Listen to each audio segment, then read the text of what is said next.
కాబట్టి targeted air strikes చేయాలా, ఏ విధంగా బాలాకోట్ లో మనం సర్జికల్ స్ట్రైక్స్ చేశాము, ఆ తరువాత టెర్రరిజం అన్నదాన్ని పాకిస్తాన్ లోంచి బయటికి తీసివేసే విధంగా ఈసారి చర్యలు ఇంటర్నేషనల్ కోఆపరేషన్ తో, ఆ తర్వాత ఎవరైతే టెర్రరిస్టులు అనేక సంవత్సరాల నుంచి పాకిస్తాన్ లో పాతుకుపోయి ఉన్నారో లైక్ దావూద్ ఇబ్రాహిం, మౌలానా మసూద్ అజర్, ఇలాంటి వాళ్లను బయటికి తీసుకొచ్చి మళ్ళా ఇండియాకు తెచ్చి వాళ్ళకి ఇక్కడున్న శిక్షలను అమలు చేయడమా, ఇవన్నీ తర్వాత సైబర్ ఆపరేషన్స్ కూడా ఏమన్నా పెంచి తర్వాత వాళ్ళ టెర్రరిస్ట్ నెట్వర్క్ల్ని వాళ్ళ కమ్యూనికేషన్ ని కూడా డిస్టర్బ్ చేసే ప్రయత్నాలు.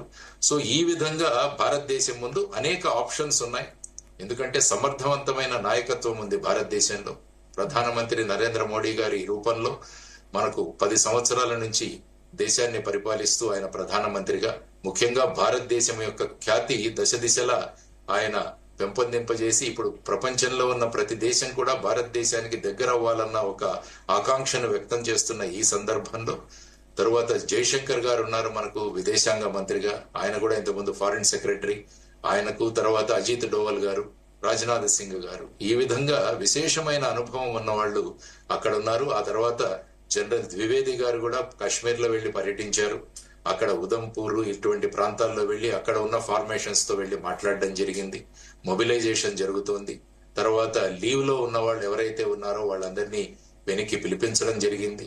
సో ఇవన్నీ కూడా జరుగుతున్న ఈ సందర్భంలో మనం పైన మనం నమ్ముకున్న వారు ఉన్నారు కాబట్టి వారి నిర్ణయాలు అనేక విషయాలను కన్సిడర్ చేసి స్ట్రాటజీగా వాళ్ళు ముందుకు వెళతారు. ఈవెన్ 2019లో కూడా మీరు చూస్తే పుల్వామా అటాక్ 14 ఫిబ్రవరి జరిగింది.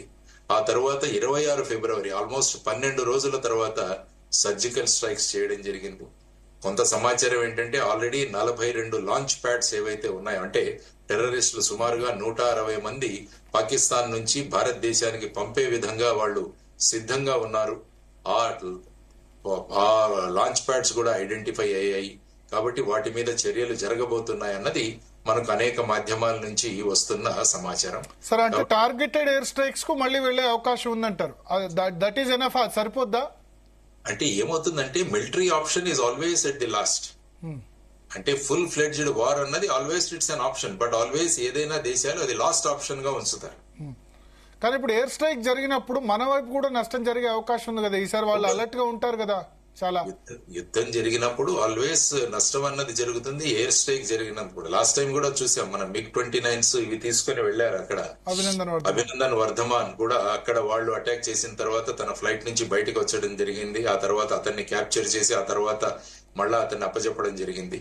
సో ఈ విధంగా ఈవెన్ లిమిటెడ్ ఎయిర్ స్ట్రైక్ జరిగినా కూడా ఈ రిస్క్స్ ఉంటాయి. కానీ ప్రస్తుతం చూసుకుంటే భారతదేశం దగ్గర ఉన్న ఎయిర్ ఫోర్స్ స్ట్రెంగ్త్ ఏదైతే ఉందో అది ఎనార్మస్ గా పెరిగింది. ఇప్పుడు మళ్ళీ అలర్ట్ గా ఉంటారు. వాళ్ళ గగనతలంలోకి వెళ్తే వెంటనే కూల్చేయొచ్చు కదా. ఇప్పుడు మొన్న మీరు అనుకుంటే ఇజ్రాయెల్ వాళ్ళు వాళ్ళ ఒలింపిక్స్ లో వాళ్ళ టీమును అక్కడ మట్టు పెడితే మ్యూనిక్ లో వాళ్ళు ఇజ్రాయెల్ నుంచి ఆఫ్రికా దేశానికి వెళ్లి అందరినీ మట్టు పెట్టి వచ్చారు. ఎంత నెట్వర్క్లు ఉన్నాయి అప్పుడు కూడా ఆలోచించండి. అది లాంగ్ బ్యాక్ జరిగింది కానీ వాళ్ళు లో ఫ్లయింగ్ ఎయిర్ క్రాఫ్ట్స్ తో వెళ్లి వాళ్ళు తీసుకొచ్చారు. సో ఈ విధంగా మనం అనుకుంటే మనది వెల్ ట్రైన్డ్ ఎయిర్ ఫోర్స్. అక్కడ పాలస్తీనా వాళ్ళంతా ఎక్విప్డ్ కాదు, బట్ ఇక్కడ వీళ్ళు ఎక్విప్డ్ కదా. ఎక్విప్డ్ ఉన్నా కూడా మనం we are all more trained and more determined people. So ఆ విధంగా చూసుకుంటే ఎప్పుడైనా ఈవెన్ లిమిటెడ్ ఎయిర్ స్ట్రైక్స్ జరిగినా, ఫుల్ ఫ్లెడ్జ్డ్ వార్ జరిగినా కూడా క్యాజువాలిటీస్ 2 సైడ్లు ఉంటాయి.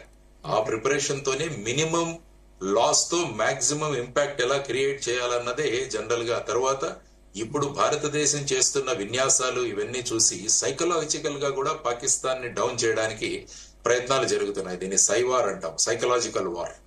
సో ఆ విధమైన పరిస్థితులలో మరి పాకిస్తాన్ ను టోటల్ గా ఉన్న టెర్రరిస్టులు ఎవరైతే ఉన్నారో, ఉగ్రవాదులు ఎవరైతే ఉన్నారో వారందరినీ నిర్మూలించే ప్రయత్నంలో ముఖ్యంగా యునైటెడ్ స్టేట్స్ కూడా అనేక మంది ఫ్యూజిటివ్స్ ఇంకా పాకిస్తాన్ లో ఉన్నారు, ఒసామా బిన్ లాడెన్ తో పాటు ఉన్న మిగతా వాళ్ళు. సో వాళ్ళను కూడా తీసుకువచ్చే బాధ్యత యునైటెడ్ స్టేట్స్ మీద ఉంది.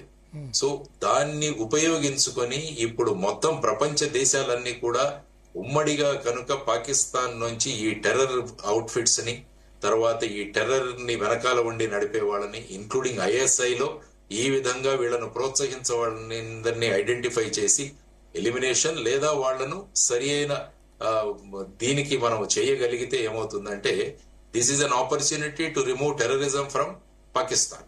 కాబట్టి ఆ లిమిటెడ్ ఎయిర్ స్ట్రైక్స్ ఉంటాయా లేకుంటే ఏం జరుగుతుంది అన్నది కూడా ఫైనల్ గా it is left to the decision. పూర్తి స్థాయి వారికైతే వెళ్ళొద్దు ఏమండి, పూర్తి స్థాయి యుద్ధానికైతే వెళ్ళొద్దు.